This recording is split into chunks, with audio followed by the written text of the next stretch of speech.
வணக்கம் அன்பர்களே.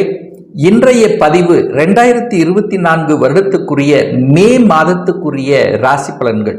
இந்த மே மாதத்தினுடைய கிரக நிலைகளை பார்க்கும் பொழுது மேசமனையில் சூரியனும் சுக்கிரனும் இணைவு பெற்றும் ரிஷபமனையில் குரு பகவான், அதாவது இந்த மே 1ஆம் தேதி குரு பயிற்சியானது நடக்க இருக்கிறது. அதன்படி ரிஷபமனையில் குரு பகவானும் கன்னிமனையில் கேது பகவானும் மனோ காரகனான சந்திரன் இந்த மாதத்தினுடைய தொடக்கத்தில் பார்த்தீங்கன்னா மகரமனையிலும் கும்பமனையில் சனி பகவான் ஆட்சி பலம் மூல திரிகோண பலம் பெற்று வலிமையாகவும் மீனமனையில் ராகு புதன் செவ்வாய் இணைவு பெற்றிருக்காங்க. ஸோ இந்த மாதத்தினுடைய கிரக பெயர்ச்சியை பார்க்கும் பொழுது புதன் பகவான், அதாவது இந்த மே மாதம் 10ஆம் தேதி புதன் பகவான் மீனமனையிலிருந்து மேசமனைக்கும், சூரிய பகவான் மே மாதம் 14ஆம் தேதி மேசமனையிலிருந்து ரிஷபமனைக்கும், மே மாதம் 19ஆம் தேதி சுக்கிர பகவான் மேசமனையிலிருந்து ரிஷபமனைக்கு பயிற்சியாகிறார்கள். ஸோ இந்த கிரக அமைப்புகளை வைத்துக்கொண்டு இந்த மாதத்தில் என்ன மாதிரியான பலன்கள், சாதகம் என்ன பாதகம் என்ன, எதை செய்யலாம் எதை செய்யக்கூடாது, என்ன மாதிரியான தெய்வ வழிபாடு உகந்தது என்பதை பற்றித்தான் இந்த பதிவில் நம்ம டீட்டெயிலாக பார்க்க போகிறோம். அதற்கு முன்னால் நம்முடைய சேனலை ஃபர்ஸ்ட் டைம் நீங்கள் பார்ப்பவர்கள் என்றால் மறக்காம சப்ஸ்கிரைப் பண்ணிக்கிங்க. கடகராசி அன்பர்களுக்கு இந்த மே மாதம் எப்படி இருக்குன்னு பார்க்கும் பொழுது உங்க ராசிநாதன் என்று சொல்லக்கூடிய சந்திர பகவான் 7ஆம் இடத்தில் அமர்ந்து கொண்டு உங்க ராசியை பார்ப்பதும் குரு பகவானுடைய பார்வை அந்த சந்திரன் மீது படுவதும் நிச்சயமாக இந்த மாதம் தன்னம்பிக்கை கொடுக்கக்கூடிய ஒரு மாதமாக உங்களுக்கு அமையும். ஏன்னா தன்னம்பிக்கை காரகன் என்று சொல்லக்கூடிய சூரிய பகவான் உச்ச பலத்துடனும் வலிமையாக இருந்து இந்த மாதத்தினுடைய பிற்பகுதியில் குருவோடு சேர்ந்து சிவராஜ யோகத்துடன் இருக்கின்ற காரணத்தால தொழில் வேலையில் மேன்மை தரக்கூடிய, ஒரு சிலருக்கு திடீர் ப்ரமோஷன் கிடைக்கக்கூடிய, அதிகாரத்தை கொடுக்கக்கூடிய அமைப்பில் இருக்கிறது. அந்த குரு பகவானுடைய பார்வை 3ஆம் இடத்தின் மீது பதியும் போது உங்களுடைய முயற்சிகள் அனைத்தும் பலிதமாக கூடிய தன்மை. ஆனால் சனி பகவான் 2ஆம் இடத்தை பார்க்கறதுனால குடும்பம் சார்ந்த விஷயத்துல மட்டும் கொஞ்சம் விட்டு கொடுத்து அனுசரணையோடு செல்லணுங்கிறதையும் ஆழமாக மனதில் பதிய வைத்துக் கொள்ளுங்கள். அப்போ உங்க ராசிநாதன் நல்லா இருக்கிறதுனாலையும் அந்த 2ஆம் அதிபதி என்று சொல்லக்கூடிய அந்த சூரிய பகவான் 10ஆம் இடத்தில் அமர்ந்து கொண்டு வலிமையாக இருந்து 11ஆம் இடத்தில் வந்து அமர்ந்து குருவோடு சேர்ந்து சிவராஜ யோகத்துடன் இருக்கின்ற இந்த காலத்தில் தனம் சார்ந்த விஷயங்கள் திருப்திகரமாக இருக்கக்கூடிய தன்மை. என தன காரகன் என்று சொல்லக்கூடிய குரு பகவான் தனஸ்தானத்தின் அதிபதியாக இருக்கக்கூடிய சூரியனோடு சேர்ந்திருக்கும் போது நிச்சயமாக பொருளாதாரம் சார்ந்த விஷயத்தில் ஏற்றத்தை கொடுக்கக்கூடிய வகையில் இருக்கிறது. ஆனால் அந்த சனியினுடைய பார்வை குடும்பஸ்தானத்தில் பதிகின்ற காரணத்தால குடும்பம் சார்ந்த விஷயத்தில் கொஞ்சம் விட்டு கொடுத்து அனுசரணையோட செல்லணும் அப்படிங்கிறத ஞாபகத்தில் வைத்துக் கொள்ளுங்கள். ஏன் இதை ஸ்ட்ராங்கா சொல்றேன்னா, இப்ப அஷ்டம சனி உங்களுக்கு போய்கொண்டிருக்கிறது. அப்ப அஷ்டமணி சனி போகும்போது நிச்சயமாக மனம் சார்ந்த விஷயத்தில் ஏதாவது ஒரு குழப்பம் என்பது ஏற்படுத்தி கொண்டிருக்கும். அப்போ இந்த காலகட்டத்தில் நீங்கள் எந்த ஒரு விஷயமாக இருந்தாலும், அதாவது புதிய விஷயமாக இருந்தால் ஒரு தடவைக்கு 2 தடவை யோசித்து செயல்படுவது தான் உத்தமம் என்பதை ஞாபகத்தில் வைத்துக் கொள்ளுங்கள்.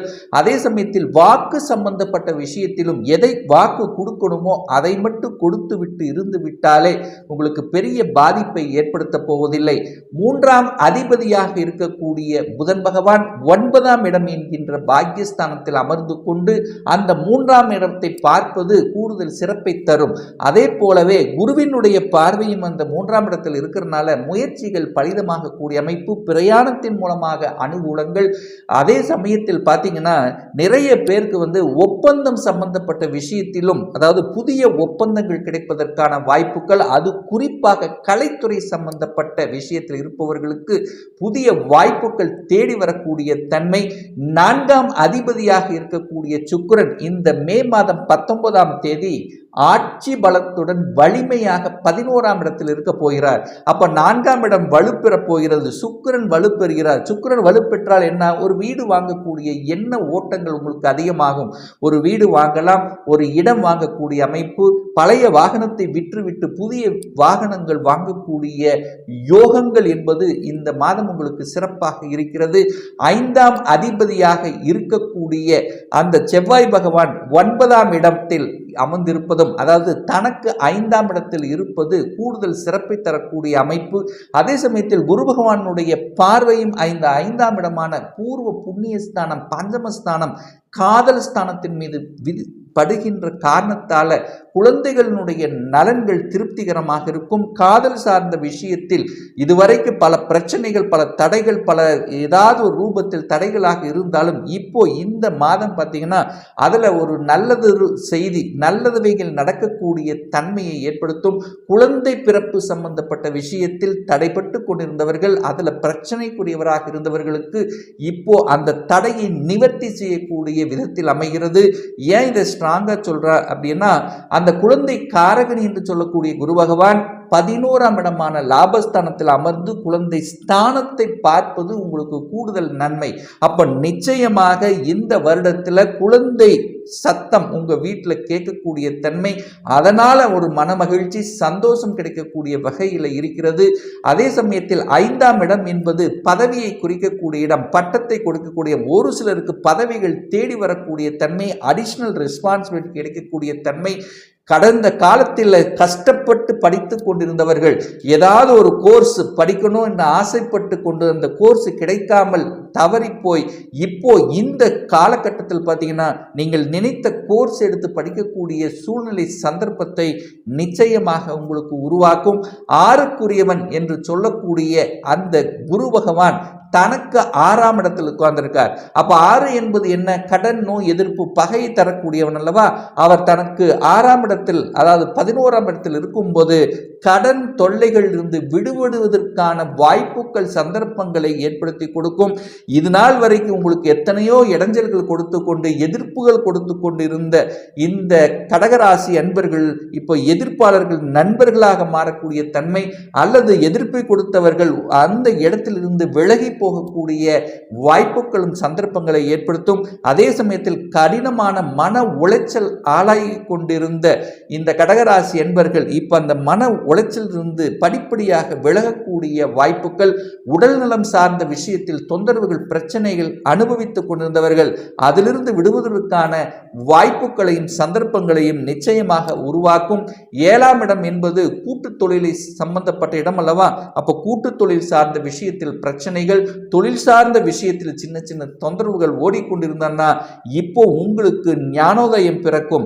இதை செய்தால் சரி, இது செய்தால் தவறு என்கின்ற அந்த உள்ளுணர்வு சக்தி அதிகமாக புலப்படக்கூடிய ஒரு மாதமாக அமைகிறது.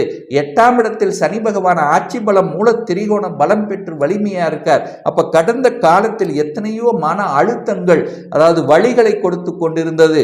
அதே சமயத்தில் பார்த்தீங்கன்னா வழக்கு சம்பந்தப்பட்ட தொந்தரவுகள், பிரச்சனை இருந்தது. இப்போ அந்த வழக்கு எப்படி போகும், எப்படி ஆகும் என்று தடுமாறிக்கொண்டிருந்த இந்த கடகராசி என்பர்கள் இப்போ இப்படி எடுத்தால் நமக்கு வெற்றி என்கின்ற அந்த பாதையை கொடுக்கக்கூடிய ஒரு நல்ல இதை கொடுக்கக்கூடிய தன்மையை இந்த மாதம் உங்களுக்கு உணர்த்தும். 9ஆம் இடம் என்பது பாக்கியஸ்தானத்தை குறிக்கக்கூடிய இடம் அல்லவா. அங்க ராகு பகவான் உட்கார்ந்திருக்கார். அப்போ 9ஆம் இடத்தில் ராகு பகவான் இருக்கிறதுனால அந்த 9ஆம் இடம் என்பது வெளிநாட்டை குறிக்கக்கூடிய இடம்ங்கிறதுனால வெளிநாட்டு ஆசைகள் ஒரு சிலருக்கு ஏற்படுத்தும். விசா அப்ளை பண்ணி காத்து கொண்டிருந்தவர்களுக்கு விசா கிடைக்கக்கூடிய சூழ்நிலை, சந்தர்ப்பங்களை ஏற்படுத்தும். வெளிநாட்டு சம்பந்தப்பட்ட தொடர்புகளை ஏற்படுத்தும். இதுவரைக்கும் ஒரு வேலையில தடங்களாக இருந்தது, திடீரென வேலை போய்விட்டது. இந்த மாதிரியான தன்மையில் இருந்தவர்களுக்கு இந்த மாத இறுதியில் நிச்சயமாக ஒரு நல்ல வேலை கிடைக்கக்கூடிய சந்தர்ப்பத்தை உங்களுக்கு நிச்சயமாக உருவாக்கும்.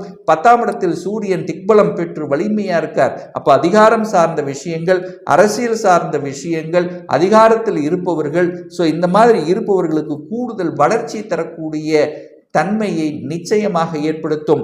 சுக்கிரன் 11ஆம் இடமான லாபஸ்தானத்தில் வந்து அமர்கின்ற காரணத்தால பெண்களுக்கு இப்போ நல்லவைகள் நடக்கக்கூடிய நிகழ்வுகள், இதுவரைக்கும் கஷ்டப்பட்டு ஏதாவது ஒரு விஷயத்தில் தொந்தரவு, பிரச்சனை, தொழில் ரீதியா, குடும்ப ரீதியா அந்த மாதிரியான பிரச்சனை இருந்தவர்களுக்கு நிச்சயமாக இந்த மாதத்தினுடைய பிற்பகுதியில் ஒரு தீர்வு கொடுக்கக்கூடிய ஒரு நல்ல அமைப்பு உள்ள ஒரு கிரக நிலைகள் தான் இந்த மாதம் இருக்கிறது.